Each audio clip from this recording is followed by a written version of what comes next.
중동이 패닉에 빠졌습니다. 미국의 패트리어트가 이란의 드론 공격에 스스로 녹아내린 겁니다. 미국산 방공망이 붕괴되자 즉시 중동에서 발을 빼버린 미국. 전 세계 최고의 기술을 가진 미국마저 백기를 들 수밖에 없었죠. 하지만 바로 그때 믿을 수 없는 일이 벌어졌습니다. 모두가 포기한 중동의 하늘을 대한민국이 지켜낸 겁니다. 한국이 감추던 괴물 무기가 드론을 전멸시켰고 그 무기의 정체가 공개되자 전 세계 전문가들은 경악했습니다. 도대체 무슨 일이 있었던 걸까요? 천궁보다 강력한 한국산 괴물 무기의 정체, 지금 시작합니다. 세계 최강이라 불리던 패트리어트가 스스로 녹아내렸습니다.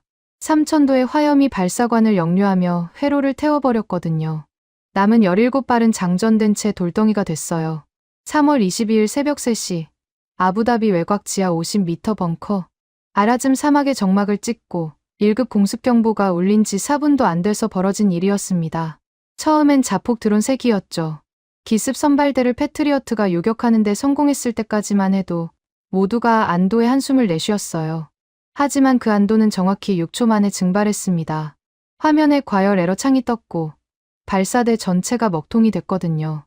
칼리드 수석 고문이 당장 고치라고 악을 썼지만 물리적으로 복구가 불가능한 상태였습니다. 저는 타리크 아람마디 UAE군 최고사령부 방공작전 사령관입니다. 32년 동안 이 지역의 하늘을 책임져왔지만 그 새벽만큼 손이 차갑게 식은 적은 없었어요. 바로 그때 레이더 관제관 사이드 대위가 비명에 가까운 목소리로 외쳤습니다. 이란 내륙 290km 지점에서 본대 자폭 드론 120기가 추가 포착됐다고요. 두바이 공항, 정유시설, 87분이면 전부 잿더미가 됩니다. 방패는 이미 녹아버렸고 120기의 사신 앞에 우리는 맨몸이었어요. 할런치, 미국이 자랑하는 패트리어트의 발사 방식입니다. 발사관 내부에서 로켓 모터에 직접 불을 붙여 3000도의 화염과 함께 미사일을 하늘로 밀어 올리는 구조죠. 문제는 그 3000도짜리 불꽃이 미사일만 밀어 올리는 게 아니라는 데 있었습니다. 발사 순간 화염이 발사관 내벽을 타고 아래로 역류하면서 하부의 전자 회로와 유압 라인을 함께 태워버렸어요. 첫 발은 성공했습니다. 기습 선발대 드론 3기를 정확히 잡아냈죠. 하지만 그 대가로 발사대 전체가 스스로의 열에 질식해버린 겁니다.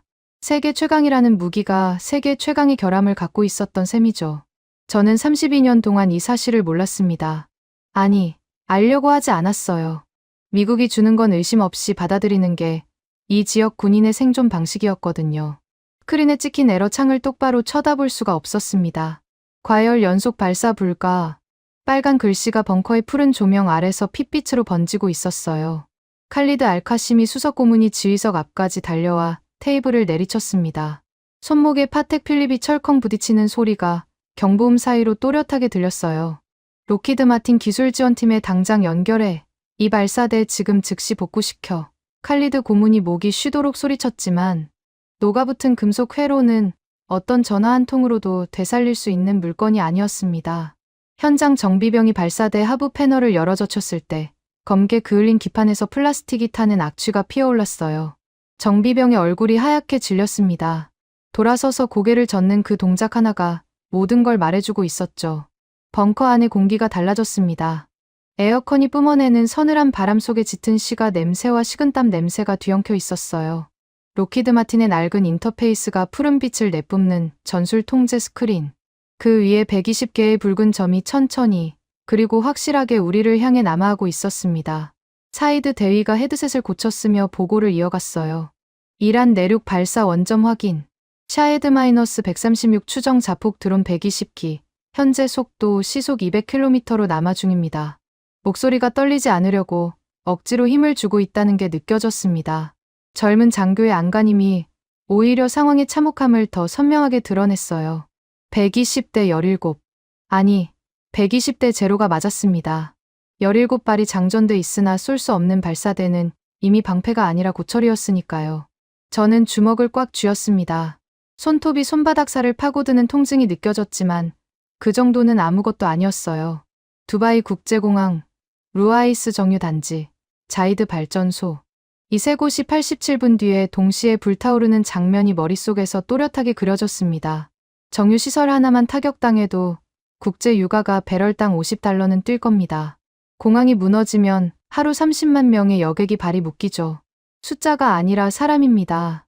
제가 지켜야 할 사람들이에요. 압둘라만 알수아이디 재무국장이 벙커 한쪽에서 태블릿을 들여다보고 있었습니다. 두바이 증시 야간 선물 지수를 확인하고 있었는지 블룸버그 터미널을 새로 고침하고 있었는지는 모르겠어요. 다만 에러 창이 뜨고 120기 포착 보고가 떨어진 직후 압둘라만 국장의 손가락이 멈추는 게 보였습니다. 톰 포드 무태안경 너머로 스크린에 붉은 점들을 올려다보더니 들고 있던 태블릿이 손에서 미끄러졌어요. 바닥에 부딪히며 화면이 갈라지는 둔탁한 소리가 벙커에 울렸습니다. 그대로 무릎이 꺾이며 의자 옆에 주저앉았어요. 나라가 불타는 것보다 엑셀 파일의 마이너스를 더 무서워하던 사람이었습니다. 그런데 지금 이 상황은 엑셀로 계산할 수 있는 차원의 문제가 아니었죠. 칼리드 고문이 황금 테스비율을 미친 듯이 돌려대고 있었습니다. 구슬이 부딪히는 딸깍딸깍 소리가 경보음 사이에 리듬처럼 끼어들었어요. 10만 달러짜리 묵주를 저렇게 거칠게 굴리면 줄이 끊어질 텐데 그런 건 이미 걱정할 여유가 사라진 얼굴이었습니다. 글로벌 스탠다드를 거스르면 안 된다고. 내가 그렇게 말했잖아. 미국만 믿으면 된다고. 거의 울먹이는 목소리였어요. 하지만 그 미국의 방패가 지금 자기 발밑에서 녹아내린 상태 아닙니까? 저는 그 말에 대꾸하지 않았습니다. 대꾸할 여유가 없었어요. 시간이 흘렀습니다. 87분이 80분이 됐고 75분이 됐어요. 벙커 안에 있는 모든 사람의 시선이 스크린에 고정돼 있었습니다. 붉은 점 120개가 밀리미터 단위로 남쪽을 향해 내려오고 있었어요. 느렸습니다. 자폭 드론이라는 것들이 원래 그렇습니다. 순항미사일처럼 초음속으로 날아오는 게 아니라 시속 200km 안팎으로 천천히, 아주 천천히 다가와요. 그 느림이 오히려 공포였습니다. 빠르면 차라리 생각할 틈이 없을 텐데 느리니까 머릿속에서 시뮬레이션이 끝없이 돌아가는 겁니다. 정유시설이 타오르는 장면, 활주로가 갈라지는 장면, 구급차 사이렌이 아부다비 전역에 울리는 장면, 사이드 대위의 헤드셋 너머로 외곽 초소들의 교신이 끊어질 듯 들려왔습니다. 방공 포대 쪽 주파수에서는 아무도 응답하지 않았어요. 패트리어트 운용 요원들이 발사대를 살리려고 매뉴얼을 뒤지고 있을 테지만 녹아붙은 회로 앞에서 매뉴얼이 무슨 소용이겠습니까? 저는 두 손을 테이블 위에 올렸습니다. 떨리지 않게 힘을 줬어요. 사령관이 떠는 모습을 부하들에게 보여줄 수는 없었습니다. 하지만 손끝의 온기가 완전히 사라져 있다는 건 제 자신만이 알고 있었죠. 벙커의 시계가 째깍거렸습니다. 그 소리가 유독 크게 들렸어요.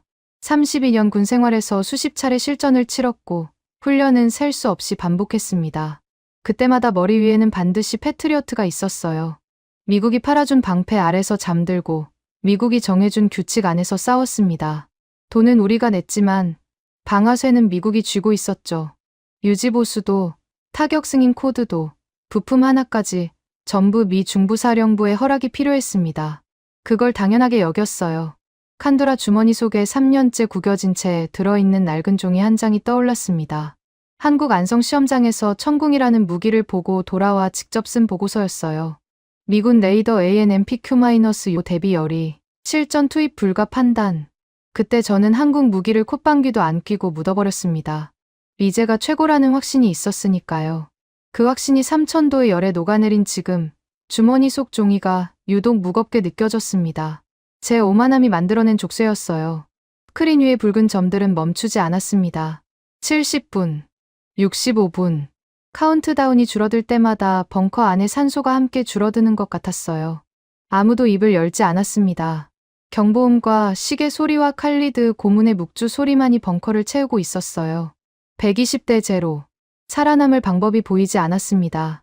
그 죽은 듯한 침묵 속에서 저는 한 가지 생각만 하고 있었습니다.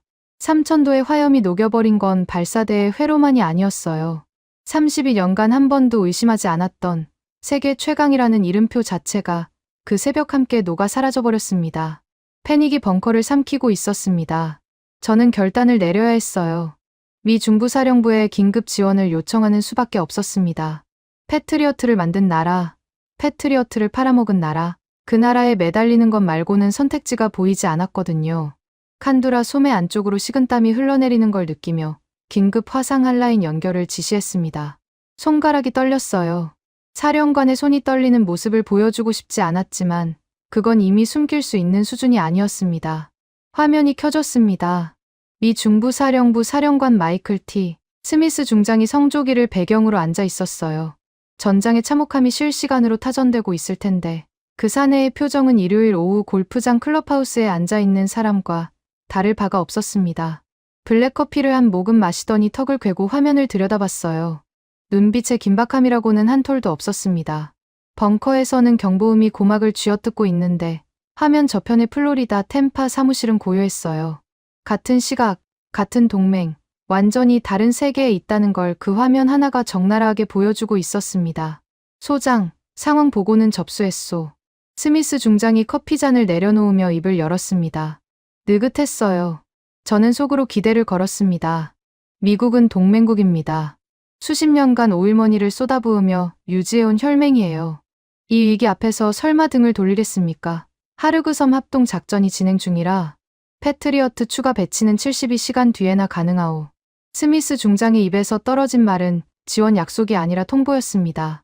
72시간. 3일이요. 우리에게 남은 시간은 1시간 남짓인데 3일 뒤에 와주겠다는 겁니다. 귀를 의심했어요. 칼리드 고문이 제 옆으로 달려들었습니다. 화면을 향해 몸을 내밀며 목청이 찢어지게 소리쳤어요. 스미스 장군, 우리가 로키드 마틴에 레이시온에 지난 15년간 얼마를 쏟아부었는지 모르시오?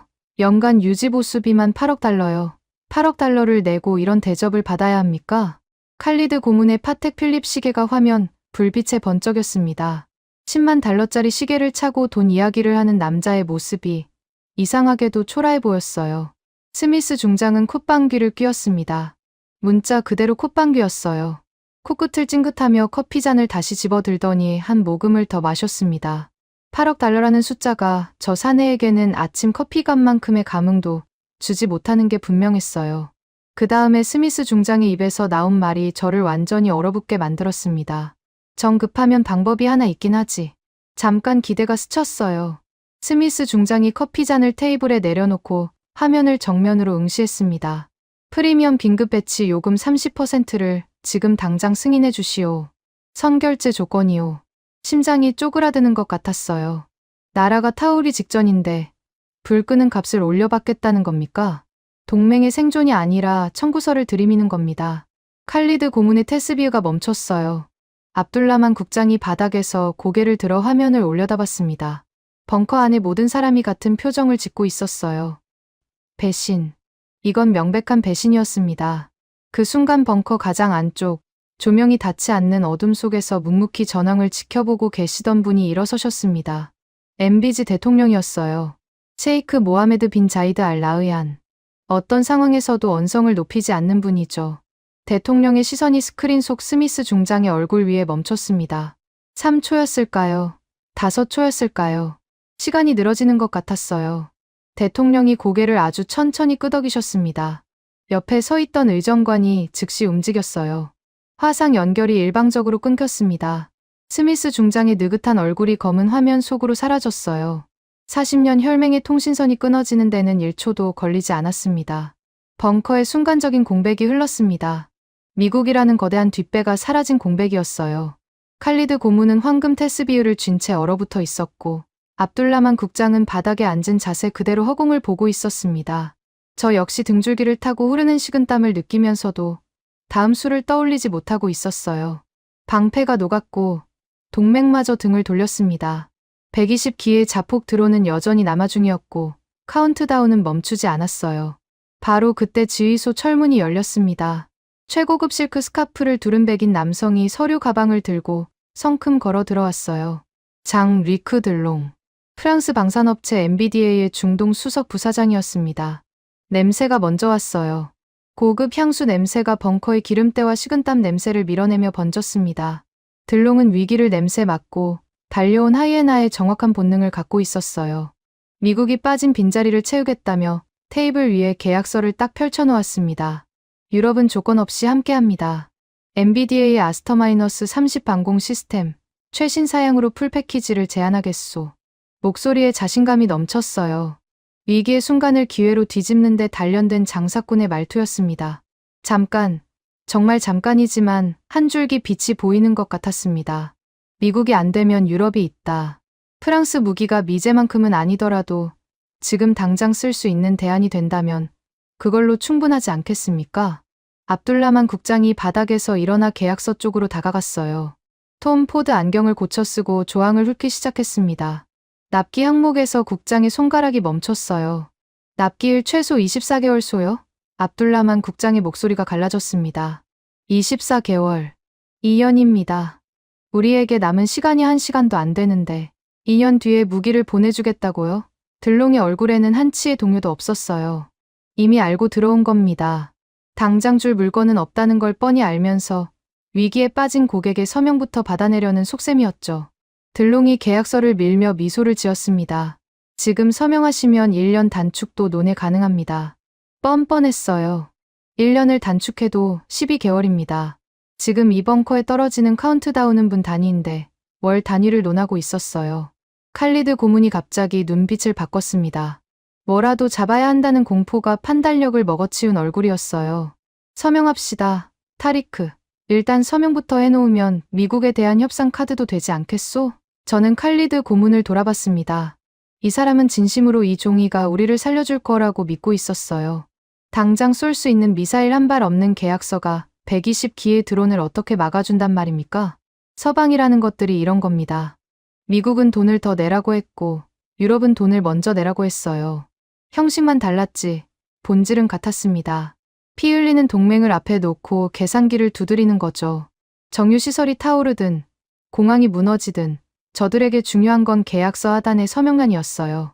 로키드 마틴의 시장 점유율, 엔비디아의 분기 실적, 레이시온의 주가.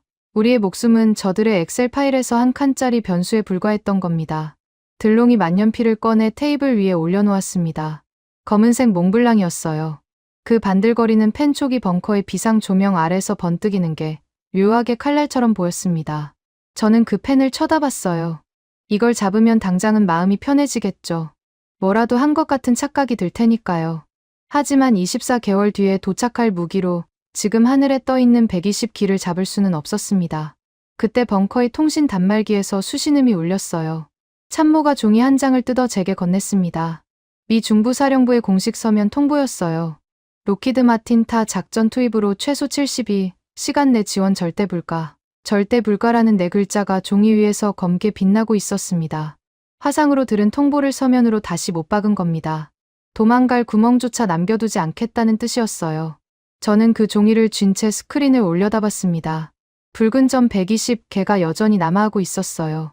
프랑스의 몽블랑 만년필이 테이블 위에서 무의미하게 빛나고 있었고 미국의 통보서가 제 손안에서 바들바들 떨리고 있었습니다. 서방의 방산업체들에게 우리는 형제가 아니었습니다. 기름진 돈줄이었어요.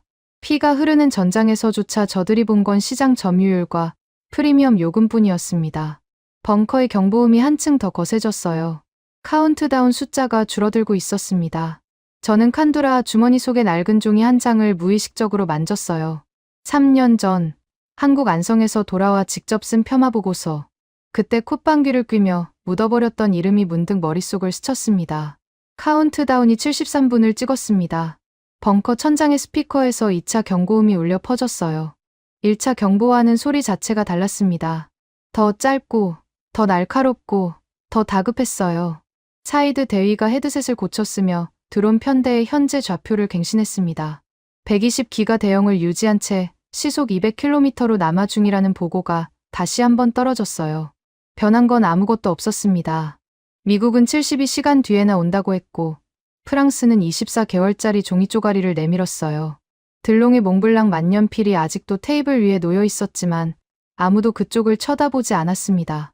저는 칸도라 주머니 속에 손을 넣었어요. 손끝에 닿는 종이의 질감이 익숙했습니다. 3년째 같은 자리에 구겨진 채 들어있던 보고서였거든요. 한국 안성 시험장에서 돌아와 직접 작성한 무기평가 보고서.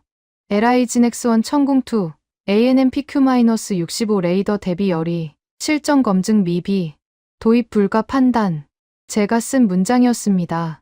제 글씨체로 제 서명까지 박아넣은 판단이었어요. 그때 안성 시험장에서 천궁의 콜드론치를 봤습니다. 고압 가스로 미사일을 허공에 튕겨 올리고 공중에서 점화하며 직각으로 꺾어 나가는 장면을요. 인상적이긴 했어요. 하지만 저는 미국 무기만을 기준으로 세상을 재는 사람이었습니다. 패트리어트의 할런치가 뿜어내는 3000도의 화염이야말로 진짜 화력이고 가스로 살짝 띄우는 건 장난감처럼 보였거든요. 장난감이라고 치부해버린 물건이 지금 아부다비 외곽 섹터 7 경납고에 숨겨져 있었습니다. 제가 직접 숨겨놓은 겁니다. 보고서에는 도입 불가라고 적어놓고 뒤로는 조용히 물건을 들여놓았어요. 왜 그랬을까요? 저 자신도 완벽하게 설명하지 못합니다. 다만 안성 시험장에서 미사일이 직각으로 꺾이는 순간 뼛속 어딘가에서 뭔가가 찔렸던 기억이 있어요. 이성은 미국이 최고라고 외치는데 본능은 저걸 묻어버리면 안 된다고 속삭였습니다. 그래서 보고서는 폄하로 올리고 물건은 사막 한가운데 숨겨둔 겁니다. 보험이었을까요? 직감이었을까요? 어쩌면 제 안의 군인이 관료를 이긴 유일한 순간이었는지도 모르겠습니다. 주머니 속 종이를 꺼냈습니다. 3년간의 땀과 체온에 절어 누렇게 변색된 보고서였어요. 모서리가 닳아 흐물흐물해진 종이 위에 제 서명이 희미하게 남아 있었습니다. 저는 그 종이를 두 손으로 잡고 한가운데를 박박 찢었어요. 한 번에 깨끗하게 찢어지지 않아서 2번, 3번을 더 잡아당겼습니다. 종이가 찢기는 소리가 경보음 사이로 또렷하게 울렸어요. 벙커 안에 시선이 일제히 제게로 쏠리는 게 느껴졌습니다. 섹터 7 경납고 천궁2 가동 준비 들어간다. 제 목소리가 벙커에 떨어졌습니다. 제가 내뱉은 말이 제 귀에도 낯설었어요. 32년 동안 미국 무기 이외의 이름을 이 지휘소에서 입에 올린 적이 없었거든요. 천궁, 그 2 글자가 벙커의 공기를 갈랐습니다. 칼리드 고문이 벌떡 일어섰어요. 황금 테스비흐가 손안에서 딸깍거렸습니다. 얼굴이 벌겋게 달아올라 있었어요. 타리크, 제정신이요? 실전 기록이 단 한 줄도 없는 무기에 국가의 운명을 걸겠다는 겁니까? 침이 튀었습니다. 안성에서 직접 보고 열이 판정 내린 게 당신이잖소. 당신이 직접 쓴 보고서가 여기 있단 말이오. 칼리드 고문이 주머니를 뒤지며 같은 보고서의 사본을 꺼내 흔들었어요. 저는 바닥에 흩어진 제 보고서 조각들을 내려다봤습니다. 같은 문서의 원본은 이미 찢어져 제 발밑에 널브러져 있었죠. 압둘라만 국장이 바닥에서 간신히 일어나 제 팔을 잡았습니다. 톰 포드 안경이 한쪽으로 비뚤어져 있었어요. 소장, 미국 심기를 건드리면 어떻게 되는지 아시잖습니까? 경제 제재 한 방이면 두바이 증시가 하루 만에 박살납니다. 외국인 자금이 일제히 빠져나가요. 압둘라만 국장의 논리는 언제나 같았습니다. 돈, 증시, 자본 유출, 나라가 잿더미가 되는 것보다 주가가 떨어지는 게 더 무서운 사람이에요. 평소라면 그 논리가 이 벙커에서 상당한 무게를 가졌을 겁니다. 하지만 평소가 아니었습니다. 크린 위의 붉은 점 120개가 증시보다 먼저 도착할 예정이었거든요. 칼리드 고문과 압둘라만 국장이 앞을 가로막고 있는 사이 지휘소 철문 쪽에서 움직임이 있었습니다. 검은색 007 브리프 케이스를 든 각진 정장 차림의 남성이 한 발짝 앞으로 나섰어요. 대한민국 방위사업청 중동수출단장 박진호. 군기가 바짝 든 체격에 감정이 읽히지 않는 얼굴이었습니다. 로비스트들의 향수 냄새도, 고문들의 고성도, 경보음도 이 사내에게는 아무런 영향을 주지 못하는 것 같았어요. 박 단장이 입을 열었습니다. 정치적 조건 따위 안답니다. 낮았어요. 하지만 벙커의 경보음을 뚫고 들어오는 무게가 있었습니다. 그냥 쏘십시오. 내 글자가 떨어졌을 때 칼리드 고문의 테스비흐가 멈췄어요. 들롱의 미소가 얼어붙었습니다. 3마디. 미국은 돈을 더 내라고 했고 프랑스는 24개월을 기다리라고 했는데 한국은 그냥 쏘라고 했습니다. 칼리드 고문이 고개를 돌렸어요. 지휘소 한쪽에 서 있는 또 다른 인물을 손가락으로 가리키며 비웃음을 터뜨렸습니다. 저 사람 좀 보시오. 타리크. 기름때 묻은 작업복 차림이에요. 작업복, 로키드 마틴 기술진은 정장을 입고 오는데 세계의 운명을 맡기겠다는 사람이 기름 냄새를 풍기고 있단 말이오. 칼리드 고문이 가리킨 곳에 김상철 책임연구원이 서 있었습니다. LIG 넥스원과 한화시스템 현장 기술 총괄. 등판에 땀이 배인 회색 정비복. 가슴에는 태극기 패치가 붙어 있었어요. 고급 향수와 실크 스카프와 파텍 필립이 넘쳐나는 이 벙커에서 기름때와 금속 냄새를 풍기는 사내는 김상철 연구원 한 명뿐이었습니다. 가동 준비에 40분은 걸리지 않겠소? 그 사이에 드론이 먼저 도착하면 어쩔 건데. 압둘라만 국장이 소리쳤어요. 40분. 그게 이 벙커에 있는 모든 사람의 상식이었습니다. 아무리 빨라도 미배치 상태의 방공 체계를 가동하려면 최소 40분은 필요하다는 게 군사 교범의 기본이었거든요. 김상철 연구원이 움직였습니다. 주머니에서 낡은 태블릿을 꺼내 들었어요. 화면에 금이 가 있었고 모서리가 달아 있었습니다. 로키드 마틴 기술진이 들고 다니는 최신형 노트북과는 급이 달랐어요. 하지만 김 연구원의 표정은 이 벙커 안에서 가장 평온했습니다. 경보음이 울리든 고문이 소리를 지르든 재무국장이 주저앉든 이 사내의 심박수는 변하지 않는 것 같았어요. 40분이라고 하셨습니까? 김 연구원이 처음으로 입을 열었습니다. 목소리에 감정이 없었어요. 과장도, 허세도, 변명도 없는 순수한 팩트의 질감이었습니다. 어젯밤에 로키드 마틴 정비팀 몰래 섹터 7 케이블 연동 작업을 다 끝냈습니다. 벙커의 공기가 멈췄어요. 칼리드 고문의 입이 벌어졌습니다. 들롱이 테이블 위에 몽블랑 만년필을 무의식적으로 집어들었다가 다시 내려놓았어요. 지금 발사 명령 내리시면 25분 컷입니다. 25분. 카운트다운이 73분일 때 발사 준비에 25분이면 발사까지 48분의 여유가 남는 겁니다. 40분이 걸린다던 상식을 15분이나 앞당긴 숫자였어요. 하지만 김 연구원에게 이건 기적이 아니었습니다. 수만 번의 테스트로 검증된 수학이었어요. 어젯밤 이 사내가 무엇을 했는지가 머릿속에서 그려졌습니다. 벙커 전체가 잠든 새벽, 로키드 마틴 정비팀의 눈을 피해 사막 한가운데 경납고로 걸어 들어갔을 겁니다. 기름때 묻은 손으로 케이블을 하나하나 연결하고 인터페이스를 세팅하고 시험 구동을 돌렸겠죠. 아무도 시키지 않았을 겁니다. 아무도 알지 못했을 거예요.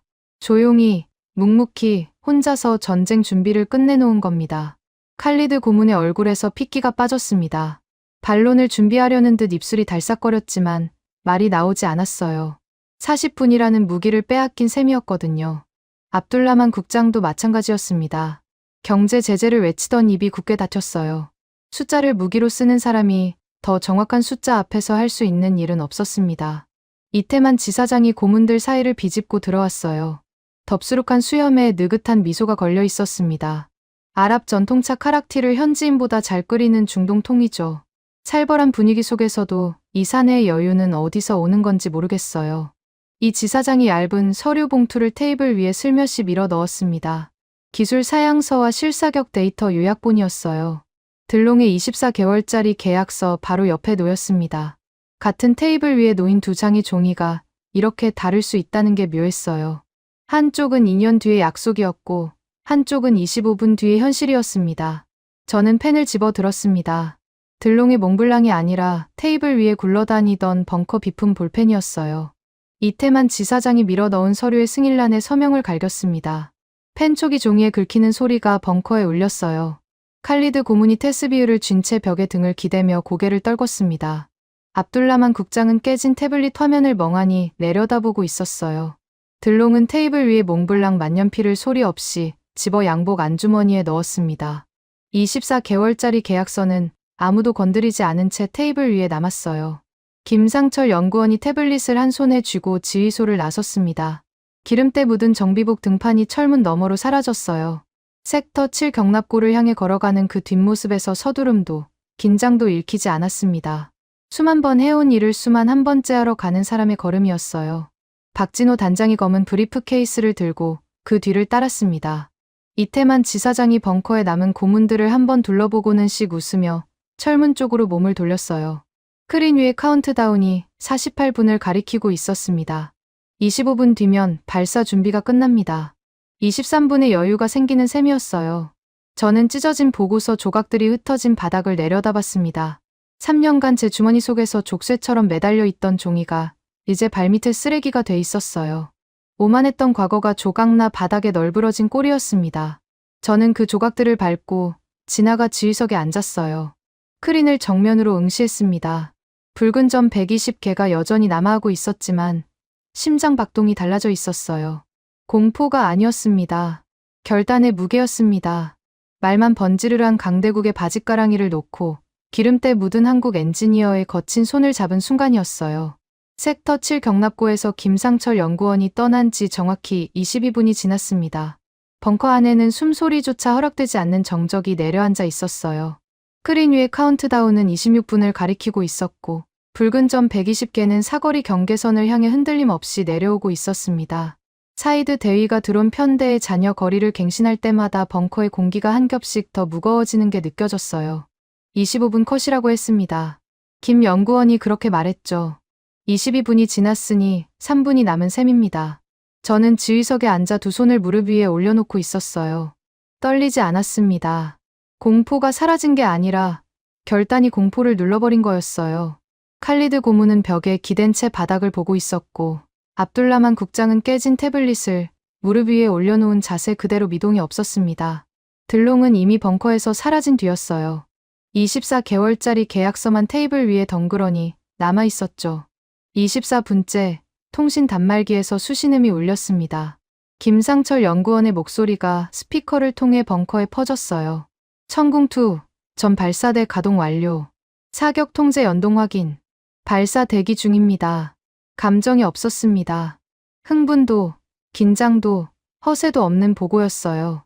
공장에서 생산라인 점검 끝났다고 알리는 것과 다를 바가 없는 톤이었습니다. 25분 컷이라더니 1분을 앞당겼어요. 저는 그 1분의 의미를 곱씹었습니다. 약속보다 빠르다는 건 이 사내가 불러준 숫자에 이미 안전 마진이 포함돼 있었다는 뜻이었어요. 과장이 아니라 수학이라는 말이 그제야 뼈에 와닿았습니다. 벙커 가장 안쪽에서 MBG 대통령이 미세하게 고개를 끄덕이셨어요. 말은 없었습니다. 하지만 그 고개짓 하나가 조국의 하늘을 여는 열쇠였습니다. 저는 자리에서 일어났어요. 오른쪽 눈썹이 미세하게 떨리는 게 느껴졌지만 목소리는 흔들리지 않았습니다. 천궁2, 발사 개시. 제 생애 처음으로 미국 무기가 아닌 이름에 발사 명령을 붙인 순간이었어요. 30년간 한 번도 해본 적 없는 발음이 입술 위에서 진동하고 있었습니다. 스크린 너머 섹터 7 경납고에서 김상철 연구원이 태블릿의 엔터키를 눌렀습니다. 제가 상상했던 것과 완전히 달랐어요. 패트리어트의 할런치를 32년간 봐온 눈에는 발사란 3000도의 화염이 대지를 삼키며 귀청이 찢어지는 굉음과 함께 솟구치는 것이었거든요. 천궁은 달랐습니다. 푸식. 처음 들린 소리가 고작 그거였어요. 압축 가스가 빠져나가는 짧고 단단한 소리. 화염이 없었습니다. 3000도의 불꽃 대신 고압 가스의 힘만으로 미사일이 발사대에서 수직으로 가볍게 튕겨 올라갔어요. 발사대에 열 충격이 가해지지 않았습니다. 제로. 말 그대로 발사대 온도 변화 제로. 1시간 전에 스스로의 화염으로 회로를 녹여버린 패트리어트의 참혹한 자멸이 떠올랐어요.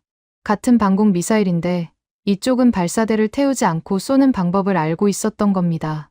허공에 뜬 미사일이 그 다음에 보여준 장면은 군인으로서 제가 본 것 중 가장 경이로운 궤적이었습니다. 공중에서 점화가 이루어졌어요. 발사대가 아니라 허공에서 불을 붙인 겁니다. 미사일 측면의 추력기가 작동하며 기체가 직각으로 꺾여 나갔어요. 90도. 수직으로 솟구친 물체가 허공에서 직각으로 방향을 틀다니요. 물리학을 거스르는 것 같았지만 사실은 물리학을 완벽하게 이용한 기동이었습니다. 발사대를 돌릴 필요가 없었어요. 미사일이 공중에서 알아서 표적 방향을 잡았거든요. 동쪽에서 날아오는 드론이든 북쪽에서 밀려오는 편대든 발사대는 가만히 서 있고 미사일만 제각기 다른 방향으로 꺾어 나갔습니다. 360도 전방위 동시 교전. 이론으로만 듣던 개념이 눈앞에서 현실이 되고 있었어요. 사이드 대위의 레이더 화면이 바뀌었습니다. 붉은 점들을 향해 초록색 선이 거미줄처럼 뻗어나가고 있었어요. 한 줄기, 두 줄기가 아니었습니다. 동시다발이었어요. 천궁의 미사일들이 각자의 표적을 향해 독립적으로 유도되며 하늘 위에 거대한 그물을 짜고 있었습니다. 첫 번째 초록 선이 붉은 점과 겹치는 순간 점이 사라졌어요. 두 번째, 세 번째, 네 번째. 폭죽이 연달아 터지듯 붉은 점들이 하나둘 꺼져 나갔습니다. 칼리드 고문이 벽에서 등을 떼며 스크린 쪽으로 비틀거리며 다가왔어요. 입이 벌어져 있었습니다. 황금 테스비유를 쥔 손이 축 늘어져 있었고 구슬이 돌아가는 소리가 멈춰 있었어요. 이게 가능합니까? 누구에게 묻는 건지 알 수 없는 혼잣말이었습니다. 가능하냐고요? 지금 눈앞에서 벌어지고 있잖습니까? 저는 대답하지 않았어요. 스크린에서 눈을 뗄 수가 없었거든요. 32발이 소진되는데 걸린 시간은 제 체감으로 3분이 채 되지 않았습니다. 1차 교전이 끝났어요. 레이더 화면에서 32개의 붉은 점이 사라졌습니다. 하지만 88개가 남아 있었어요. 벙커 안에 팽팽한 긴장감이 돌았습니다. 탄창이 비었거든요. 패트리어트였다면 이 순간이 끝이었을 겁니다. 할런치 방식으로 32발을 쏟아낸 발사대는 과열로 한참을 식혀야 재사용이 가능하니까요. 아니, 오늘 새벽에 이미 증명됐잖습니까? 3발 쏘고 회로가 녹았어요. 재장전 딱 6분. 김상철 연구원의 목소리가 다시 스피커를 통해 들려왔습니다. 6분. 저는 시계를 봤어요. 88기의 드론이 잔여 거리를 좁히는 속도와 재장전에 필요한 시간을 머릿속에서 계산했습니다. 가능했어요. 아슬아슬하지만 가능한 숫자였습니다. 문제는 정말 6분 만에 끝나느냐는 거였죠. 김 연구원이 25분 컷이라고 한 걸 24분에 끝냈던 기억이 떠올랐습니다. 이 사내가 부르는 숫자에는 항상 마진이 들어 있었어요. 경납고 쪽 영상 피드가 스크린 귀퉁이에 떠 있었습니다. 김 연구원의 팀이 발사대 주변에서 움직이고 있었어요. 기름때 묻은 정비복 차림의 한국 엔지니어 4명이 탄창 교체 작업을 수행하고 있었습니다. 동작에 낭비가 없었어요. 한 명이 빈 탄창을 분리하면 바로 다음 사람이 새 탄창을 밀어 넣고 3번째가 잠금 장치를 걸고 4번째가 연동 신호를 확인했습니다. 공장의 컨베이어 벨트처럼 유기적으로 맞물리는 손놀림이었어요. 영상 속의 시계가 돌아갔습니다. 1분, 2분, 3분, 4분째에 김 연구원이 태블릿 화면을 한번 확인했어요. 5분 42초, 재장전 완료. 2차 교전 준비. 6분이 아니라 5분 42초였습니다. 또 마진을 남겼어요. 2차 발사가 시작됐습니다. 다시 푸식, 푸식. 가스가 빠져나가는 소리와 함께 미사일들이 하늘로 튕겨 올라갔어요. 공중 점화, 직각 기동, 전방위 유도. 첫 번째 교전과 똑같은 궤적이 하늘 위에 다시 그려졌습니다. 레이더 화면의 붉은 점이 다시 꺼지기 시작했어요. 1, 2, 3, 10, 20, 30. 기계적인 정밀함으로 붉은 점들이 소멸해 갔습니다. 칼리드 고문의 손에서 황금 테스비흐가 빠져나갔습니다. 바닥에 부딪히며 줄이 끊어졌어요. 구슬들이 벙커 바닥 위에서 사방으로 흩어지며 또르르 굴러갔습니다. 10만 달러짜리 황금 묵주가 산산조각 나는 소리를 아무도 신경 쓰지 않았어요. 모든 시선이 스크린에 박혀 있었거든요. 붉은 점이 줄어들고 있었습니다. 80, 70, 60, 50, 40, 30. 숫자가 무너지고 있었어요. 20, 10, 5. 마지막 붉은 점이 사라지는 순간 사이드 대위가 헤드셋을 벗어 던졌습니다. 의자에서 벌떡 일어나 스크린을 가리키며 소리쳤어요. 120기 전량 요격 완료. 붉은 점 제로. 100%입니다. 짐승 같은 포효였습니다. 20대 후반 젊은 장교의 목 안에 그런 소리가 들어 있었다는 게 놀라웠어요. 절망 속에서 희망을 봤을 때 인간이 내는 소리는 언어가 아니라 본능이더군요. 벙커 안에 장교들이 동시에 일어났습니다. 환호가 터졌어요. 누군가 테이블을 내리쳤고 누군가 천장을 향해 주먹을 올렸습니다. 30분 전까지 관속처럼 죽어있던 공간이 진동하고 있었어요. 압둘라만 국장이 바닥에서 깨진 태블릿을 집어들었습니다. 간 화면에 손가락을 대고 뭔가를 확인하더니 그대로 굳어버렸어요. 턱이 벌어진 채 화면을 응시하고 있었습니다. 태블릿에 뜬 숫자가 궁금해서 옆으로 시선을 돌렸어요. 예상 피해의 경 달러. 120기의 자폭 드론이 목표로 삼았던 정유시설, 공항, 발전소의 피해액이 0이었습니다. 단 한 기의 드론도 목표에 도달하지 못했으니 피해가 발생할 리가 없었죠. 0. 이 얼마나 아름다운 숫자입니까? 나라, 경제를 엑셀로만 재던 사내의 세계에서 0달러는 어떤 수식보다도 강력한 증거였을 겁니다. 저는 지휘석에 그대로 앉아 있었습니다. 환호에 합류하지 못한 게 아니라 합류할 수가 없었어요. 방금 눈앞에서 벌어진 일의 규모가 머리 안에서 정리되지 않았거든요. 한국 안성 시험장에서 봤을 때 훈련 사격 명중률이 96%였습니다. 저는 그걸 보고도 열이 판정을 내렸어요. 100이 아니면 의미가 없다고.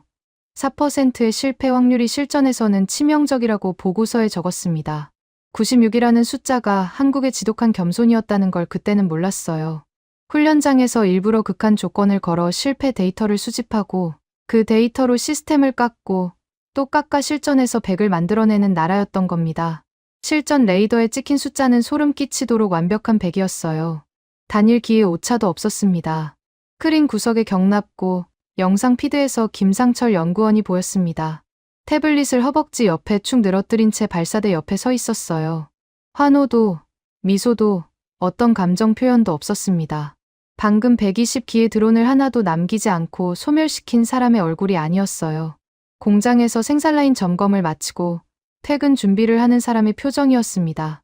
수만 번의 테스트와 수만 번의 검증을 거친 사람에게 실전은 시험의 연장선일 뿐이었던 거겠죠. 기름때 묻은 정비복 가슴에 태극기 패치가 경납고 비상등 아래서 선명하게 빛나고 있었어요. 바닥에 흩어진 황금 테스비의 구슬들이 장교들의 발에 밟히며 이리저리 굴러다녔습니다. 10만 달러짜리 금빛 파편이 군화 밑에서 지시겨지고 있었어요. 미국을 맹신하던 칼리드 고문의 신앙이 발밑에서 부서지는 소리였습니다. 칼리드 고문은 빈손을 내려다보고 있었어요. 묵주가 있어야 할 자리가 비어 있었습니다. 30년간 긴장할 때마다 돌리던 습관이 잘려나간 얼굴이었어요. 환호가 채 가시기도 전이었습니다. 사이드 대위가 헤드셋을 다시 집어들었어요. 환호 속에서도 레이더 화면을 놓지 않고 있었던 겁니다. 젊은 장교의 얼굴에서 승리의 빛이 순식간에 걷혔어요. 소장님, 이란 내륙 290km 지점의 적 발사대가 여전히 가동 중입니다. 벙커의 환호가 칼로 자른 듯 멈췄습니다. 방금 120기를 전멸시켰다는 안도감이 목구멍까지 올라왔다가 그대로 얼어붙었어요. 드론은 잡았지만 드론을 쏘아 올린 발사대가 살아있었습니다. 지금 이 순간에도 이란 내륙 어딘가에서 다음 편대를 준비하고 있을 거라는 뜻이었죠. 방어에 성공했을 뿐이었습니다. 적의 주먹을 막아낸 것이지 적의 팔을 꺾은 게 아니었어요. 막아내기만 해서는 끝나지 않습니다. 발사 원점을 찍어야 해요. 뿌리를 뽑지 않으면 다음 물결은 더 거세질 테니까요.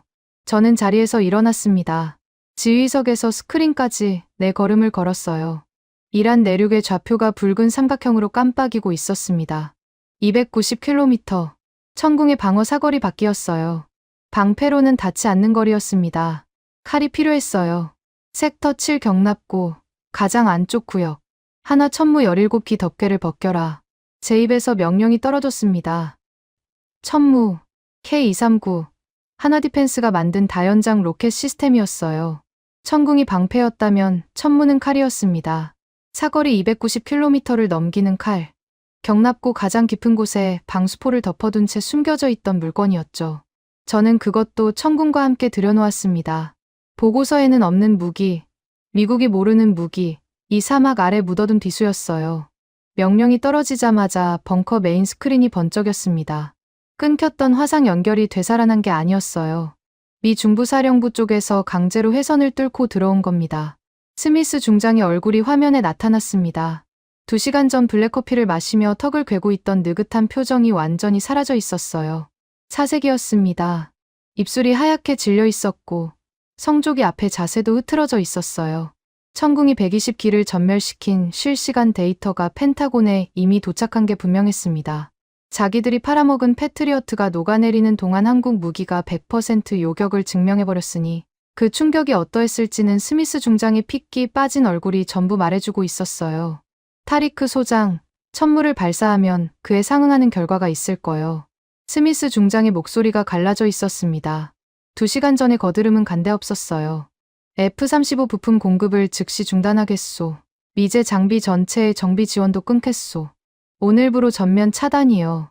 부품 차단. 미국이 동맹국을 통제하는 가장 오래되고 가장 잔인한 수법이었습니다. 무기를 팔 때는 형제라고 부르다가 형제가 제 뜻대로 움직이지 않으면 부품이라는 목줄을 조르는 거죠. F-35 전투기는 미국산 부품 없이는 일주일도 못 날아요. 정비 지원이 끊기면 한 달 안에 공군 절반이 지상에 발이 묶입니다. 스미스 중장은 그걸 알고 카드를 꺼낸 겁니다. 칼리드 고문이 제 앞으로 달려왔습니다. 양팔을 벌려 지휘석과 스크린 사이를 가로막았어요. 묵주가 없는 빈손이 허공에서 떨리고 있었습니다. 타리크, 멈추시오. 제재를 받으면 우리는 끝장이오. F-35가 없으면 공군이 마비되고 공군이 마비되면 이 나라는 맨몸이 됩니다. 칼리드 고문의 논리에는 일리가 있었어요. 일리가 있었기 때문에 30년 동안 우리를 옥죄온 논리이기도 했습니다. 미국 심기를 거스르면 안 된다. 부품이 끊기면 안 된다. 그러니까 시키는 대로 해라. 이 논리의 끝은 영원한 종속이었어요. 압둘라만 국장이 바닥에 엎드렸습니다. 문자 그대로 엎드린 겁니다. 두 무릎과 두 손을 벙커 바닥에 짚고 고개를 조아렸어요. 소장, 미국을 건드리면 외국인 자본이 하루 만에 빠져나갑니다. 두바이 증시가 박살나요. 나라가 고립됩니다. 제발, 제발 이성적으로 판단하십시오. 이성적이라. 저는 그 단어를 곱씹었습니다. 방금 전까지 120기의 자폭 드론이 날아오는 와중에 미국은 돈을 더 내라고 했고, 프랑스는 2년 뒤에 와주겠다고 했어요. 한국만이 그냥 쏘라고 했습니다. 지금 이 벙커에서 가장 이성적인 판단이 뭘까요? 저는 스크린 속 스미스 중장의 눈을 들여다봤습니다. 2시간 전에는 읽지 못했던 것이 보였어요. 동맹의 생존을 걱정하는 눈이 아니었습니다. 로키드 마틴의 시장 점유율이 깎이는 걸 두려워하는 눈이었어요. 패트리어트가 무력하다는 게 증명돼버린 이 밤, 한국 무기가 실전에서 완벽함을 보여줘버린 이 밤, 천무까지 성공하면 중동 방산 시장 전체가 뒤집힌다는 계산이 저 눈동자 안에서 돌아가고 있었습니다. 우리의 목숨이 아니라 자기들의 장사를 지키려는 눈이었어요. 벙커 가장 안쪽에서 발소리가 들렸습니다. MBG 대통령이 옥좌에서 일어나 천천히 걸어 나오셨어요. 모든 시선이 대통령에게로 쏠렸습니다. 칼리드 고문이 팔을 내리고 한 발짝 물러섰어요. 압둘라만 국장이 바닥에서 고개를 들었습니다. 대통령이 제 앞에 멈춰 서셨어요. 눈을 마주쳤습니다. 어떤 상황에서도 언성을 높이지 않는 분이죠. 이번에도 목소리는 낮았습니다. 하지만 그 낮은 목소리에 실린 무게는 벙커 전체를 짓누르고 있었어요. 미국의 분노를 감당하고 이 결과에 대해 완전히 책임질 수 있겠소? 질문이었지만 질문이 아니었습니다. 이건 마지막 관문이었어요. 대통령이 제게 묻고 있는 건 천무의 성공 가능성이 아니었습니다. 40년 동안 미국이라는 그늘 아래서 살아온 이 나라가 그 그늘을 스스로 걷어차고 맨볕 아래 설 각오가 되어 있느냐는 질문이었어요. 부품이 끊기고 자본이 빠지고 동맹이라는 이름의 보호막이 사라진 뒤에도 버틸 수 있느냐는 물음이었습니다. 저는 거수경례를 올렸습니다. 손끝이 이마에 닿는 순간 오른팔이 미세하게 떨렸어요. 하지만 목소리는 떨리지 않았습니다. 떨릴 수가 없었어요. 32년 군인의 생애를 이 한마디에 걸어야 했거든요. 책임지겠습니다. 세 글자가 벙커에 울렸습니다. MBG 대통령이 고개를 끄덕이셨어요. 그리고 돌아서서 메인 스크린 쪽으로 걸어가셨습니다. 스미스 중장의 얼굴이 화면에서 부품 차단 협박을 반복하고 있었어요. 대통령이 단상 아래 통신 패널 앞에 섰습니다. 아무도 움직이지 못했어요. 대통령의 손이 화상 연결 코드를 잡았습니다. 아무런 망설임 없이 거칠게 뽑아버렸어요. 스미스 중장의 얼굴이 화면에서 사라졌습니다. 찌직 하는 노이즈 소리와 함께 검은 화면만 남았어요. 40년 혈맹의 통신선이 두 번째로 끊어졌습니다. 이번에는 대통령이 직접 손으로 끄는 거였어요. 벙커 안의 모든 인원이 숨을 멈추고 있었습니다. 저는 돌아서서 지휘소 전체를 바라봤어요. 장교들, 참모들, 고문들, 모든 얼굴이 제게 향해 있었습니다. 하나 천무 전면 발사 승인. 제 목소리가 벙커 벽에 부딪혀 돌아왔어요. 복창이 뒤따랐습니다. 장교들의 목소리가 겹쳐지며 벙커를 채웠어요. 그때 통신 단말기에서 수신음이 울렸습니다. 글로벌 군사 영감 제인스의 긴급 속보 타전이었어요. 참모가 종이를 뜯어 건넸습니다. 미제 패트리어트가 스스로 멈춰선 중동의 밤. 한국 방산이 100% 실전을 증명하다. 종이 위의 활자가 눈앞에서 번졌어요. 세계가 이미 보고 있었습니다. 이 벙커 안에서 벌어진 일이, 이 사막 위에서 증명된 숫자가 지구 반대편의 군사 전문가들에게까지 실시간으로 전해지고 있었던 겁니다. 저는 종이를 접어 칸두라 주머니에 넣었어요. 3년 전 오판 보고서가 있던 자리에 제인스의 속보가 들어갔습니다. 동맹의 이름으로 목을 조르던 개목걸이는 끊어졌어요. 천무 17기가 사막 어딘가에서 발사 명령을 기다리고 있었습니다. 김상철 연구원의 손가락이 태블릿 위에서 움직였습니다. 굳은 살이 박인 검지가 타격 좌표를 세팅하고 있었어요. 이란 내륙 290km 지점. 적 발사대 12기가 밀집해 있는 좌표였습니다. 경납고 영상 피드 속에서 천무 17기의 덮개가 이미 벗겨져 있었어요. 사막의 모래바람 속에서 발사대가 하늘을 향해 도열한 모습이 스크린 뒤퉁이에 비치고 있었습니다. 천궁의 콜드론치가 푸식하는 가스 소리로 시작됐다면 천무는 시작부터 차원이 달랐어요. 김 연구원의 검지가 발사 아이콘을 눌렀습니다. 그 순간 지하 50m 벙커의 방탄유리가 떨렸어요. 소리가 먼저 온 게 아니었습니다. 진동이 먼저였어요. 대지가 흔들렸습니다. 바닥이, 벽이, 천장이, 지휘석의 팔걸이가 미세하게 떨리기 시작했어요. 그 다음에 소리가 왔습니다. 천궁의 가스 소리와는 비교 자체가 불가능한 굉음이었어요. 고막을 찢는다는 표현이 과장이 아니었습니다. 지하 50m를 뚫고 내려오는 소리가 이 정도라면 지표면에서의 충격파는 어땠을까요? 벙커 안에 커피잔이 테이블 위에서 덜덜덜 미끄러졌어요. 누군가가 쓰러뜨린 건지, 진동에 밀린 건지, 들롱이 놓고 간 24개월짜리 계약서가 테이블에서 미끄러져 바닥으로 떨어졌습니다. 아무도 죽지 않았어요. 섬광이었습니다. 경납고 영상 피드가 순간적으로 하얗게 번졌어요. 카메라가 과노출되어 화면이 증발하듯 날아갔습니다. 2초가 지나자 영상이 돌아왔어요. 천무 로켓이 화염의 꼬리를 끌며 사막 위를 가르고 있었습니다. 하나가 아니었어요. 17기의 발사대에서 동시에 솟구친 로켓들이 사막의 검은 하늘을 주황색으로 물들이고 있었습니다. 초음속이었어요. 눈으로 따라갈 수 없는 속도로 빛의 선이 북동쪽을 향해 쭉 그어졌습니다. 벙커에 정적이 내려앉았어요. 숨소리조차 들리지 않았습니다. 모든 사람이 스크린만 보고 있었어요. 사이드 대위가 위성 열화상 화면을 메인 스크린으로 전환했습니다. 이란 내륙의 표적 지역이 열화상 이미지로 떠올랐어요. 어두운 화면 위에 적 발사대 12기의 열원이 점점이 찍혀 있었습니다. 천무가 290km를 주파하는 시간. 저는 시계를 봤어요. 초침이 움직이는 게 보였습니다. 1분, 2분, 3분. 벙커 안에 모든 사람이 같은 시계를 보고 있었을 겁니다. 아니, 시계를 보는 게 아니라 시간을 세고 있었겠죠. 심장 박동으로요. 4분째였습니다. 사이드 대위의 열화상 화면이 변했어요. 표적 지역 전체가 하얀 빛으로 뒤덮였습니다. 열화상 카메라가 감당하지 못할 수준의 열량이 한꺼번에 쏟아진 겁니다. 화면이 완전히 하얗게 타올랐어요. 1초, 2초, 3초. 하얀 화면이 서서히 걷히기 시작했습니다. 열원이 사라져 있었어요. 12개의 점이 찍혀 있던 자리가 텅 비어 있었습니다. 오차 제로. 12기의 적 발사대가 단 한 기의 잔해도 남기지 않고 증발해버렸어요. 4분이었습니다. 발사에서 타격까지 딱 4분.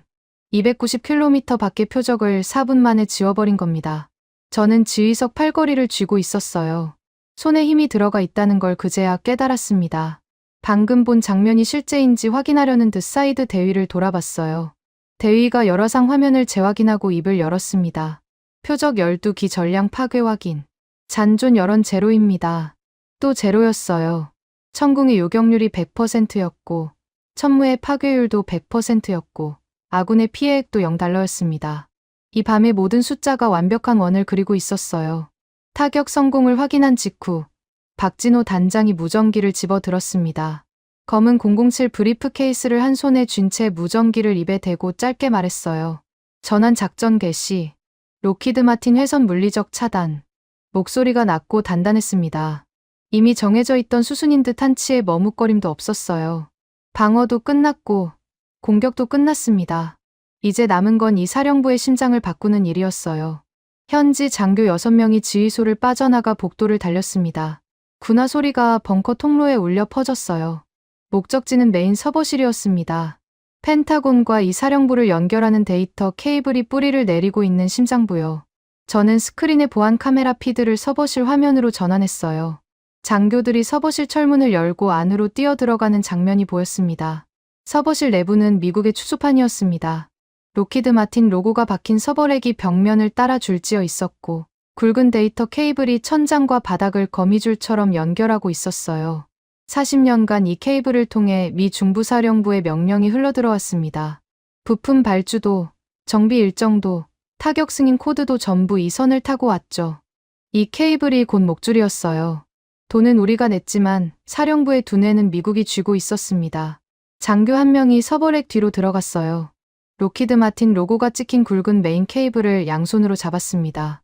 잡아당겼어요. 한 번에 빠지지 않았습니다. 40년간 박혀있던 뿌리가 쉽게 뽑힐 리가 없었죠. 두 번째 장교가 달려와 함께 잡았어요. 둘이서 당기자 커넥터가 비명을 지르듯 삐걱거렸습니다. 세 번째 당김에 케이블이 빠져나왔어요. 불꽃이 한 줌 튀었습니다. 서버렉의 상태등이 하나둘 꺼져 나갔어요. 다음 케이블, 그 다음 케이블. 장교들이 거침없이 선을 뽑아나갔습니다. 도끼로 찍어내듯 거칠게, 하지만 정확하게 로키드 마틴의 통신 회선만 골라서 분리해 나갔어요. 보안 카메라 피드 속에서 로키드 마틴 로고가 박힌 케이블 더미가 서버실, 바닥 위에 뱀의 사체처럼 쌓여갔습니다. 통신 회선이 끊어지는 순간마다 벙커 메인 스크린의 인터페이스가 하나씩 죽어갔어요. 로키드 마틴이 깔아놓은 C4의 전술 통제 화면이 오류를 뿜으며 조각나기 시작했습니다. 푸른빛 인터페이스가 깜빡이다가 꺼졌어요. 40년간 이 벙커를 지배해온 화면이 검어지는 광경을 지켜보는 건 묘한 감정이었습니다. 두려움보다는 해방감에 가까웠어요. 목줄이 풀리는 느낌이랄까요. 대기하고 있던 한국 엔지니어 3명이 서버실로 들어갔습니다. 김상철 연구원의 팀이었어요. 기름때 묻은 정비복 차림은 경납고에서와 똑같았습니다. 이들이 K방공망 연동 서버를 양팔로 안고 왔어요. 로키드 마틴 서버가 빠진 빈렉에 한국제 서버를 밀어 넣었습니다. 쾅! 서버가 렉에 안착하는 소리가 보안 카메라 마이크를 타고 벙커까지 울렸어요. 케이블을 연결하고 전원을 인가하고 부팅 시퀀스를 돌렸습니다. 장교들이 뽑아낸 케이블 대신 새 케이블이 꽂혀 들어갔어요. 한국제 커넥터가 아랍의 서버렉에 단단히 물리는 모습을 보면서 저는 심장 이식 수술이 이런 거구나 하는 생각이 들었습니다. 메인 스크린이 다시 살아났어요. 검은 화면에 부팅 로고가 떠올랐습니다. 로키드 마틴의 독수리 로고가 아니었어요. 태극 문양이었습니다. 파란색과 빨간색이 어우러진 원형 로고가 스크린 중앙에서 천천히 회전하며 로딩되고 있었어요. 벙커 안의 모든 시선이 그 문양에 고정됐습니다. 로딩이 끝나자 새로운 인터페이스가 펼쳐졌어요. 한글과 아랍어가 나란히 병기된 통합 전술 통제 화면이었습니다. LIGNX1과 한화 시스템의 방공 체계가 이 사령부의 새로운 두뇌로 올라선 순간이었어요. 40년 동안 이 벙커의 두뇌를 지배해온 낡은 칩이 뽑혀 나갔습니다. 그 자리에 대한민국이라는 새로운 심장이 이식됐어요. 저는 지휘석에서 일어나 메인 스크린 앞으로 걸어갔습니다. 한글과 아랍어가 병기된 통합 인터페이스 위에 손을 뻗었어요. 화면에 손끝이 닿자 방공 레이더 커버리지, 천궁 발사대 상태, 천무자녀 탄약 현황이 일목요연하게 펼쳐졌습니다. 모든 데이터가 실시간으로 갱신되고 있었어요. 미국의 승인 코드 없이, 미국의 허락 없이 제 손가락 하나로 조국의 하늘 전체를 통제할 수 있게 된 겁니다. 저는 스크린 좌측 상단에 선명하게 박힌 태극 문양을 올려다봤습니다. 그것이 뿜어내는 빛이 벙커의 푸른 조명보다 더 밝게 느껴졌어요. 새로운 인터페이스의 빛이 벙커를 채우고 있었습니다. 한글과 아랍어가 나란히 빛나는 스크린 아래서 장교들이 새 시스템에 적응하느라 분주하게 움직이고 있었어요. 저는 지휘석에 앉아 방금 완료된 전환 작전의 무게를 소화하려 하고 있었습니다. 방어, 타격, 두뇌 교체. 3단계가 1시간도 안 되는 시간 안에 끝났어요. 머릿속이 아직 따라가지 못하고 있었죠. 그때 벙커 참관석 쪽에서 둔탁한 소리가 들렸습니다. 고개를 돌렸어요. 참관석 가장 구석, 벙커의 조명이 닿을 듯 말 듯한 어두운 모서리에 한 사내가 벽을 짚고 서 있었습니다. 토마시 노바크 대령. 주 UAE 폴란드 대사관 국방무관이었어요. 이 사내가 참관석에 있었다는 사실을 저는 거의 잊고 있었습니다. 새벽 공습 경보가 울리기 전부터 자리를 잡고 있었을 텐데 지옥 같은 1시간 동안 단 한마디도 하지 않았거든요. 존재감이 없었어요. 아니, 존재감을 지우고 있었다는 표현이 더 정확하겠습니다. 동유럽에서 온 군인이 중동의 전쟁터 한복판에서 할 수 있는 일은 숨죽여 지켜보는 것뿐이었을 테니까요. 노바크 대령의 다리가 풀려 있었습니다. 벽에 등을 기대고 있었는데 기대는 게 아니라 벽이 없으면 쓰러질 것 같은 자세였어요. 양 무릎이 안쪽으로 미세하게 꺾여 있었고 한 손은 벽면에 파이프를 움켜쥐고 있었습니다. 얼굴에는 제가 1시간 전에 경험했던 것과 비슷한 표정이 걸려 있었어요. 경악. 하지만 공포의 경악이 아니었습니다. 방금 눈앞에서 벌어진 장면의 규모를 뇌가 처리하지 못해서 오는 과부하의 경악이었죠. 천궁의 콜드론치가 120기를 전멸시키는 장면을, 천무가 290km 밖 표적을 4분 만에 증발시키는 장면을, 로키드 마틴의 케이블을 뽑아내고 한국제 서버를 박아넣는 장면을 이 사내는 참관석 구석에서 처음부터 끝까지 목격한 겁니다. 폴란드 군인의 눈으로요. 폴란드, NATO의 동부 방벽, 러시아와 국경을 맞대고 있는 나라, 미국의 하이마스를 주문해놓고 납기 지연에 속이 썩어가던 나라였습니다. 노바크 대령이 벽에서 등을 떼며 비틀거렸어요. 참관석 의자 옆에 놓여있던 보안 전화기를 낚아챘습니다. 손이 떨리고 있었어요. 수화기를 귀에 대기까지 3번이나 미끄러졌습니다. 마침내 수화기가 귀에 닿자 이 사내의 입에서 폭발하듯 쏟아진 말을 저는 잊을 수가 없습니다. 바르샤바, 하이마스 들 당장 찢어버려. 폴란드어였지만 의미를 알아듣는데 통역이 필요 없었어요. 목소리의 진동 자체가 번역이었거든요. 무조건 하나 K239 천무로 간다. 지금 내 눈으로 봤어. 290km 밖 표적을 4분 만에 날려버렸다고. 노바크 대령의 고함이 참관석을 넘어 벙커 전체에 울렸습니다. 칼리드 고문이 고개를 돌렸어요. 압둘라만 국장이 깨진 태블릿에서 손을 떼고 참관석 쪽을 바라봤습니다. 벙커 안의 모든 사람이 이 폴란드 군인의 외침을 듣고 있었어요. 노바크 대령이 전화를 끊었습니다. 수화기를 내려놓는 손이 아직도 떨리고 있었어요. 하지만 눈빛은 달라져 있었습니다. 방금 전에 과부하가 거치고 결정이 내려진 눈이었어요. 폴란드 본국에서 어떤 반응이 돌아올지는 모르겠지만 이 사내는 자기 선에서 결정을 내려버린 겁니다. 이제 하이마스를 버리고 하나 천무로 갈아타겠다는 결정을요. 30분 전까지 미국의 부품 차단 협박에 벙커 전체가 얼어붙어 있었는데 지구 반대편 폴란드 군인이 제일 먼저 미국을 찢어버리겠다고 소리친 겁니다. 아이러니였어요. 미국이 제일 두려워하던 시나리오의 첫 번째 단추가 중동이 아니라 동유럽에서 끊어진 셈이었죠. 연쇄 반응이 시작된 건 그로부터 정확히 3분 뒤였습니다. 벙커 한쪽에서 이태만 지사장의 양복 주머니가 진동하기 시작했어요. 한 대가 아니었습니다. 주머니 속에 들어있던 핸드폰 3대가 동시에 울렸어요. 덜덜덜. 양복 원단이 떨리는 소리가 벙커의 잔향 속에서 또렷하게 들렸습니다. 이 지사장이 주머니에서 전화기를 하나씩 꺼냈어요. 첫 번째를 확인하고, 두 번째를 확인하고, 세 번째를 확인했습니다. 3대를 다 확인한 뒤 이 지사장의 얼굴에 번진 표정을 저는 한마디로 설명하기 어렵습니다. 미소였는데 그냥 미소가 아니었어요. 판이 뒤집히고 있다는 걸 가장 먼저 감지한 사람의 얼굴이었습니다. 이 지사장이 제게 다가왔어요. 덥수룩한 수염 사이로 씩 웃음을 지으며 전화기 화면을 보여줬습니다. 소장님, 사우디 국방장관한테서 왔습니다. 목소리가 낮았지만 흥분을 숨기지 못하고 있었어요. 레이시온 미사일 납품팀 돌려보냈답니다. 아예 돌려보냈어요. 그리고 천궁 백지수표 견적서를 당장 뽑아달라고 합니다. 금액 상한선 없이요. 백지수표, 상한선 없는 견적서. 사우디가 미국 레이시온을 차버리고 한국 천궁에 올인하겠다는 뜻이었습니다. 중동 최대 방산 시장의 판이 실시간으로 뒤집히고 있었어요. 두 번째 전화는요? 제가 물었습니다. 이 지사장이 두 번째 화면을 들어 보였어요. 폴란드 바르샤바 국방부입니다. 노바크 대령 전화 받고 바로 연락 온 겁니다. K239 천무 공식 도입 절차 문의가 왔어요. 노바크 대령의 고함 한 통이 3분 만에 본국의 공식 문의로 돌아온 겁니다. 이게 실시간이었어요.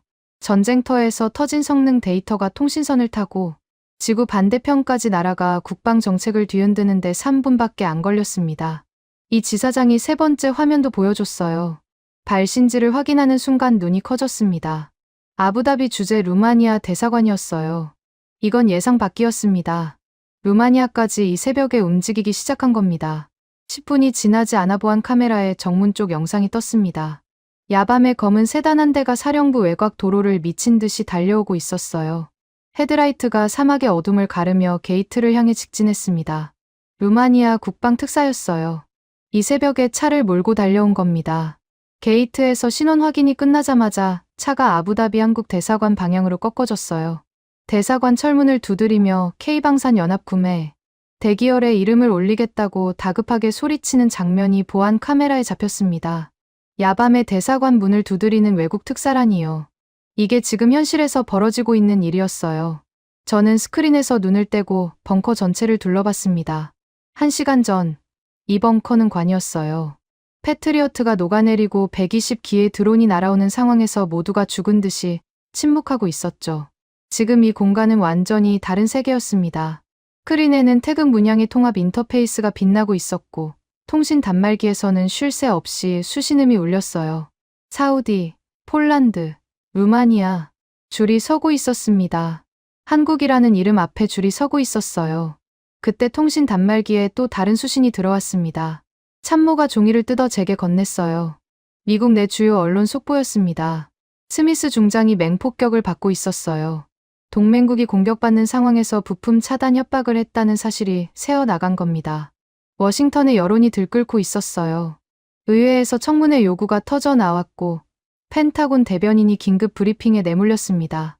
부품을 끊겠다던 스미스의 살벌한 협박이 밀려드는 글로벌 환승객들의 쇄도 앞에서 빈말이 되어버린 겁니다. 코미디였어요. 미국이 목줄을 조르겠다고 으르렁대는 사이에 목줄을 찬 나라들이 줄줄이 목줄을 끊고 한국으로 달려가고 있었으니까요. 두 번째 종이가 이어졌습니다. 뉴욕 증시 야간장 속보였어요. 로키드 마틴 주가가 곤두박질 치고 있었습니다. 패트리어트가 실전에서 자멸하고 한국 천궁이 100%를 찍었다는 데이터가 월스트리트를 강타한 거였어요. 방산주 투자자들이 로키드 마틴을 내다 팔고 있었습니다. 서방 방산 시장의 자본까지 무너지기 시작한 겁니다. 압둘라만 국장이 바닥에서 완전히 일어나 새 태블릿을 건네받아 화면을 열었습니다. 두바이 증시가 아니라 한국 방산주 그래프를 보고 있었어요. 하나에어로스페이스, LI진엑스원, 한국항공우주. 야간 시간의 거래에서 수직 상승 곡선을 그리고 있었습니다. 압둘라만 국장의 얼굴에 씁쓸한 헛웃음이 번졌어요. 1시간 전에 증시 걱정을 하며 바닥에 엎드렸던 사람이 지금 한국 주가가 치솟는 그래프 앞에서 자신의 무지를 깨닫고 있는 얼굴이었습니다. 나라의 운명을 엑셀로 재던 사내가 엑셀 바퀴 3개를 처음 본 거였죠. 칼리드 고문이 벙커 한쪽 구석에 앉아 있었습니다. 벽에 등을 기대고 바닥을 내려다보고 있었어요. 발밑에 황금 테스비의 파편이 흩어져 있었습니다. 구슬 몇 알이 칼리드 고문의 구두 옆에서 빛을 잃고 놀러 있었어요. 굵은 손가락이 바닥을 더듬어 금빛 구슬 하나를 집어 들었습니다. 구슬을 손바닥 위에 올려놓고 한참을 들여다봤어요. 미국을 맹신하던 30년의 무게가 그 조그만 구슬 하나에 응축돼 있는 것 같았습니다. 칼리드 고문이 손을 쥐었어요. 구슬을 감싸 쥔 채 입을 다물었습니다. 이제는 영원히 다물 입이었어요. 통신 단말기에서 마지막 수신음이 울렸습니다. 스톡홀름 국제평화연구소 SIPRI의 내부 동향 타전이었어요. 미 중부사령부 통제력 상실, 중동 및 동유럽 방산 시장 1순위가 한국 방산으로 전면 재편 중. 종이 위에 글씨를 읽으며 저는 고개를 들어 스크린을 올려다봤습니다. 태극 문양이 빛나고 있었어요. 오만했던 강대국이 움켜쥐고 있던 방산의 목줄이 끊어진 이 밤, 세계 방산 시장의 거대한 환승 도미노가 무너져 내리고 있었습니다. 3월 23일 오전 7시, 사막 위로 해가 떠올랐습니다. 붉었어요. 핏빛이 아니라 대추야자, 열매가 익을 때의 그 짙은 주황빛이었습니다. 지옥 같은 87분의 밤이 지나고 맞이한 아침이었어요. 벙커의 환기구를 통해 사막의 건조한 공기가 흘러 들어왔습니다. 시가 연기와 식은땀과 금속 냄새로 가득 차 있던 공기가 조금씩 밀려나가고 있었어요.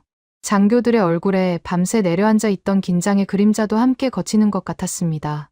벙커 메인 스크린에 새로운 자막이 떠올랐어요. MBG 대통령의 특명이었습니다. 화면에 박힌 굵은 글씨를 읽는 순간 저는 지휘석 팔걸이를 쥔 손에 힘이 들어가는 걸 느꼈어요. 대한민국 원유 1800만 배럴 우선 공급. 조건 없는 1순위 배정. 1800만 배럴. 조건 없음. 1순위. 한 글자 한 글자가 스크린 위에서 무게를 갖고 빛나고 있었습니다.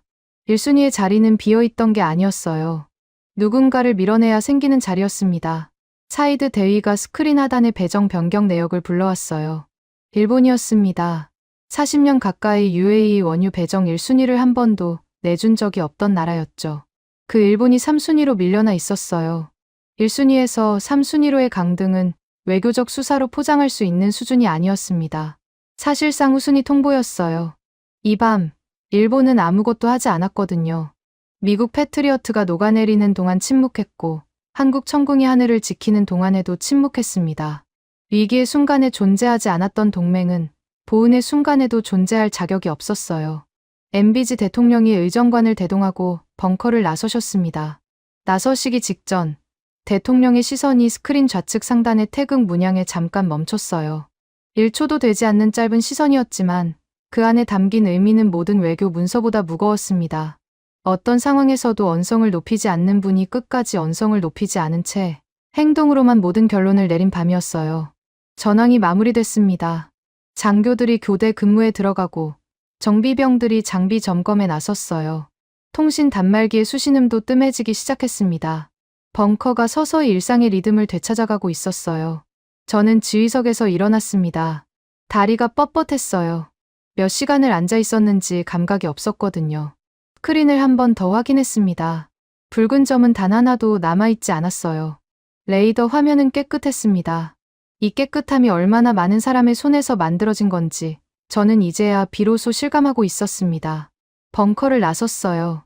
무언가에 홀린 듯 발이 움직였습니다. 지휘소에서 섹터 7 경납고까지 2km. 사막의 아침 공기가 얼굴을 때렸어요. 밤새 지하에 있었으니 바깥 공기가 낯설었습니다. 건조하고 뜨거웠어요. 모래 알갱이가 바람에 실려 볼을 스쳤습니다. 위성 감시를 피하기 위해 특수 전파, 흡수 도료가 칠해진 경납고의 외벽이 아침 햇살 아래서 검게 빛나고 있었어요.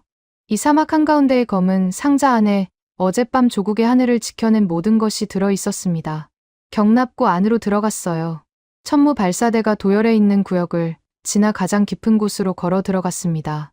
발사를 마친 천무 발사대는 포신 끝에 그을음이 묻어 있었어요. 몇 시간 전 290km 밖 표적을 증발시킨 화염의 흔적이었죠. 발사대 표면에 손을 대봤습니다. 아직 미지근한 온기가 남아 있었어요. 쇳덩이에서 체온이 느껴지다니 이상한 감각이었습니다. 천무 발사대를 지나 더 안쪽으로 걸어갔어요. 경납고의 비상등만이 희미하게 길을 비추고 있었습니다. 가장 깊고 어두운 구역이었어요. 제가 여기까지 들어온 건 처음이었습니다. 천군과 천무를 들여놓을 때도 이 구역은 김상철 연구원의 팀만 출입했거든요. 어둠 속에서 윤곽이 드러났습니다. 두꺼운 회색 방수포로 덮인 거대한 형체가 도열해 있었어요. 하나, 둘, 셋. 세어봤습니다. 17기였어요. 천무 발사대와 비슷한 크기인데 형태가 달랐습니다. 포신이 더 길었어요. 전체적인 실루엣이 천무보다 한 단계 더 날카로웠습니다. 궁금하셨습니까? 등 뒤에서 목소리가 들렸어요. 돌아보지 않아도 누구인지 알았습니다. 기름때와 금속 냄새가 먼저 왔거든요. 김상철 연구원이었습니다. 언제부터 뒤따라왔는지 모르겠어요. 이 산에는 발소리조차 내지 않는 사람이었습니다. 김 연구원이 제 옆으로 와서 나란히 섰어요. 방수포로 덮인 17기의 발사대를 함께 바라봤습니다. 김 연구원이 가장 가까운 발사대의 방수포 끝자락을 잡았어요. 살짝 들어 올렸습니다. 방수포 아래서 드러난 금속 표면에 한글이 새겨져 있었어요. 각인이었습니다. 비상등의 희미한 빛 아래서 겨우 읽을 수 있었어요. 한화. 그리고 그 아래에 다른 이름이 있었습니다. 천검. 천무 계량형입니다. 김 연구원이 방수포를 다시 내려놓으며 말했어요. 감정이 없는 평소의 톤이었습니다. 사거리 500km. 500km. 천무의 290km를 거의 배 가까이 뛰어넘는 숫자였어요. 이란 내륙의 발사대를 4분 만에 날려버린 천무도 경이로웠는데 그보다 사거리가 210km 더 긴 물건이 이 경납고 가장 깊은 곳에 잠들어 있었던 겁니다. 어젯밤 내내 천군과 천무만으로 전쟁이 끝났다고 생각했어요. 한국이 보여준 패가 전부라고 여겼습니다. 전부가 아니었어요. 패를 다 펼친 줄 알았는데 소매 안에 아직 꺼내지도 않은 카드가 남아 있었던 겁니다. 필요할 때까지 패를 숨겼을 뿐입니다. 김 연구원이 덧붙였어요. 허세가 아니었습니다. 이 사내의 입에서 나오는 말에는 허세가 끼어들 틈이 없었거든요. 수만 번의 테스트로 검증된 사실만을 전달하는 사람이었어요. 천궁이 방패였고 천무가 칼이었다면 천검은 아직 칼집에서 꺼내지도 않은 비수였습니다. 500km. 이 숫자가 뜻하는 건 중동 전역의 어떤 위협도 이 경납고 안에서 손을 뻗으면 닿는다는 의미였어요. 등골이 서늘해졌습니다. 경이로움에서 오는 서늘함이었어요. 한국이라는 나라의 깊이가 아득하게 느껴졌습니다. 3년 전 안성 시험장에서 천궁을 보고 열이 판정을 내렸던 제 자신이 얼마나 한심한 존재였는지 이 순간 완벽하게 깨달았어요. 그때 제가 본 건 빙산의 꼭대기였습니다.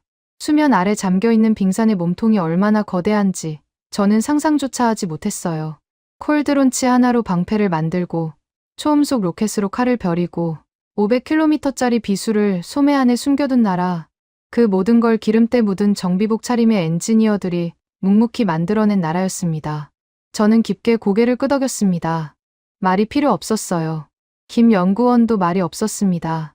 두 사람이 어둠 속에서 방수포 아래의 천검을 내려다보며 한동안 서 있었어요. 비상등의 희미한 빛이 방수포 위에 떨어지고 있었습니다. 경납고 밖에서는 사막의 아침 바람이 불고 있었겠죠. 김 연구원이 먼저 돌아서서 경납고를 나갔습니다. 기름때 묻은 정비복 등판이 비상등 아래서 멀어져 갔어요. 태극기 패치가 어둠 속에서도 선명했습니다. 저는 잠시 더 그 자리에 서 있었어요. 주머니에 손을 넣었습니다. 손끝에 종이 조각이 닿았어요. 3년 전 오판 보고서에 찢어진 파편이었습니다. 벙커에서 찢어버렸지만 주머니 안쪽에 조각 몇 개가 남아 있었나 봐요. 경납고를 나왔습니다. 사막의 아침 햇살이 눈을 찔렀어요. 붉은 해가 수평선 위로 완전히 올라와 있었습니다. 모래바람이 불고 있었어요. 가늘고 건조한 바람이었습니다. 저는 주머니에서 보고서 조각들을 꺼냈어요. 손바닥 위에 올려놓았습니다. LIG 넥스원 천궁2, 도입 불가 판단. 제 글씨체의 흔적이 찢어진 조각 위에 희미하게 남아 있었어요. 32년 군 생활의 오만, 미국에 대한 맹목적 신뢰, 한국에 대한 무지. 그 모든 것이 이 종이 조각 위에 응축돼 있었습니다. 바람이 불었어요. 손바닥을 펼쳤습니다. 조각들이 사막의 아침 모래바람 속으로 날아갔어요. 하나, 둘, 셋. 바람에 실린 종이 조각이 모래와 함께 하늘로 올라갔습니다. 점점 작아지다가 아침 햇살 속으로 사라졌어요. 미련이 없었습니다. 미련을 가질 자격도 없었어요. 3년 전에 오판이 날아가는 걸 보며 그보다 더 오래된 것이 함께 날아가는 걸 느꼈습니다. 사대주의였어요. 강대국 앞에서 스스로를 낮추고 강대국이 주는 것만 받아들이고 강대국의 눈치만 보며 살아온 습관이었습니다. 그 습관이 모래바람 속으로 흩어져 갔어요. 텅 빈 손바닥을 내려다봤습니다. 아무것도 남아있지 않았어요. 하지만 빈손이 가벼웠습니다.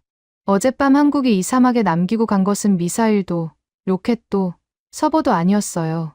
강대국 앞에 무릎 꿇지 않고 스스로 하늘을 지켜내는 힘이었습니다. 주권이었어요. 그 두 글자의 무게가 사막의 아침 공기 속에서 묵직하게 울리고 있었습니다.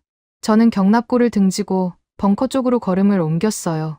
새로운 스크린이 빛나고 있을 지휘소로요. 태극 문양이 빛나는 그 자리로 돌아갔습니다.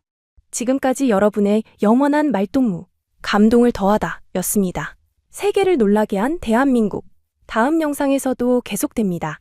좋은 하루 되세요.